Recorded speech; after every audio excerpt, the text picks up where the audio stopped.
18 मई 2024 और 19 मई 2024 ये दोनों ही दिन मंगल और राहु दोनों एक साथ मीन राशि में एक ही डिग्री पर एक ही नक्षत्र में होंगे और ये वही डिग्री पर मिल रहे हैं जिस डिग्री पर 8 अप्रैल को सूर्य ग्रहण हुआ था। मंगल और राहु जब भी एक साथ आते हैं तो इसे अंगारक योग बनता है। वैसे तो ये दोनों कई हफ्तों से मीन राशि में एक साथ बने हुए हैं, लेकिन अब इस अंगारक योग की तीव्रता और भी बढ़ जाएगी इन दोनों दिनों में। अंगारक, इस शब्द से ही आप समझ गए होंगे कि इसका अर्थ होता है अंगार यानी आग, तो ये अग्नि तत्व को दर्शाता है। वहीं मीन राशि जल तत्व की राशि है, तो आने वाले समय में हमें जल तत्व में बहुत ज्यादा उथल पुथल देखने को मिलेगी। जल तत्व के कारण कहीं पर बाढ़ आ सकती है, कहीं पर सुनामी आ सकती है। साथ ही दक्षिण दिशा और दक्षिण पूर्व दिशा यानी साउथ और साउथ ईस्ट डायरेक्शन में भूकंप आने की या ज्वालामुखी फटने की खबरें भी सुनाई देंगी। मीन राशि हमारे भावनाओं की कारक होती है। मीन राशि, जैसा कि मैंने कहा कि जल तत्व की राशि होती है, हमारा शरीर भी 70% पानी से बना हुआ है, तो इसका हम पर भावनात्मक रूप से बहुत ज्यादा प्रभाव पड़ने वाला है। अब ये जो अंगारक योग है वो रेवती नक्षत्र में बन रहा है। रेवती नक्षत्र के स्वामी ग्रह होते हैं बुध, और मीन राशि के ठीक सामने वाली राशि कन्या राशि के स्वामी भी बुध ही है, और वहां पर चंद्रमा केतु के साथ मिलकर बना रहे हैं विष योग, जिसे चंद्र ग्रहण दोष भी कहते हैं। चंद्रमा भी हमारे मन के कारक होते हैं। चंद्रमा जल तत्व के कारक होते हैं, और जैसा कि मैंने कहा कि हमारा शरीर भी 70% पानी से बना हुआ है, तो इसका भी प्रभाव हम पर भावनात्मक रूप से बहुत ज्यादा पड़ेगा। इस विष योग के चलते आपके मन में ऐसे ऐसे ख्याल आएंगे जिनका वास्तविकता से कोई लेना देना नहीं होगा। एक तरीके से कहूं तो आप ख्याली पुलाव पकाते रहेंगे और मन ही मन पीड़ित होते रहेंगे।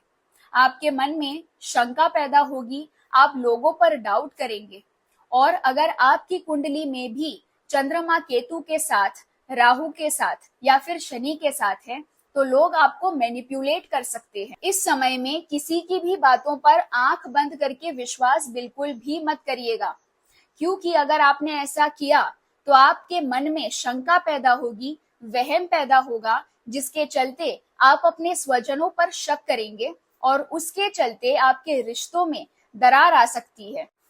इस समय में लोग छल करेंगे, चोरी चकारी की तादाद भी बढ़ती चली जाएगी। खास तौर से प्रॉपर्टी से संबंधित जो भी डॉक्यूमेंट्स हैं, उन्हें अच्छे से 50 या 100 बार पढ़ने के बाद ही साइन करिएगा, नहीं तो आप फंस जाएंगे। साथ ही अगर आपसे कोई उधार मांगने आता है तो बिल्कुल भी मत दीजिएगा, एक भी रुपया मत दीजिएगा, चाहे वो आपके कितने ही निजी रिश्तेदार क्यों ना हो, क्योंकि जैसा कि मैंने कहा कि लोग आपको इस समय में मैनिपुलेट करेंगे, तो लोग अपनी दुख भरी कहानियां आपको सुनाएंगे जो सच्ची नहीं होंगी, लेकिन आप उन पर विश्वास करके उन्हें पैसे देंगे, उन्हें मदद करने के लिए, और वो पैसे कभी भी लौट कर वापस नहीं आएंगे। हाँ, अगर पैसों की कोई समस्या नहीं है और आप वापस पाने की उम्मीद भी नहीं रखते हैं, तो आप अवश्य उनकी मदद कर सकते हैं। मीन राशि के स्वामी है गुरु, जो कि फिलहाल अस्त है, और जब ये योग बने हुए हैं तभी 19 मई 2024 को शुक्र भी वृषभ राशि में प्रवेश करने के साथ ही अस्त हो जाएंगे। शुक्र की वृषभ राशि में इस अस्त स्थिति का भी मैं आपको अलग से वीडियो बनाकर जरूर दूंगी कि इसका हम सब पर क्या प्रभाव पड़ेगा।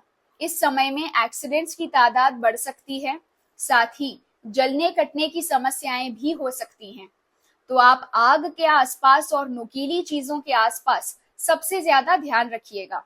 और साथ ही अगर आप ड्राइविंग करते हैं तो ध्यान से संभल कर वाहन चलाइएगा, नहीं तो कोई दुर्घटना हो सकती है। तो अब जो है ये समय देश और दुनिया के लिए और साथ ही हम सब के लिए थोड़ा सा नाजुक है। इस अंगारक योग का, इस विष योग का हमारे जीवन के किसी ना किसी क्षेत्र पर प्रभाव जरूर पड़ेगा। इसीलिए अपनी भावनाओं को नियंत्रण में रखिएगा। छोटी छोटी बातों को लेकर एकदम से रिएक्ट मत करिएगा, तिलमिला मत जाइएगा, गुस्सा मत करिएगा। छोटी सी बात का बड़ा बतंगड़ बिल्कुल भी मत बनाइएगा और खास तौर से अपने रिश्तों को इस समय में बहुत ही ज्यादा संभाल कर रखिएगा। तो आने वाले समय में अपने आप को, अपने मन को शांत रखिएगा। ऐसे अन्य वीडियोस के लिए मेरे साथ जुड़े रहिए। तब तक अपना ख्याल रखिए और मुस्कुराते रहिए। वीडियो देखने के लिए बहुत बहुत धन्यवाद।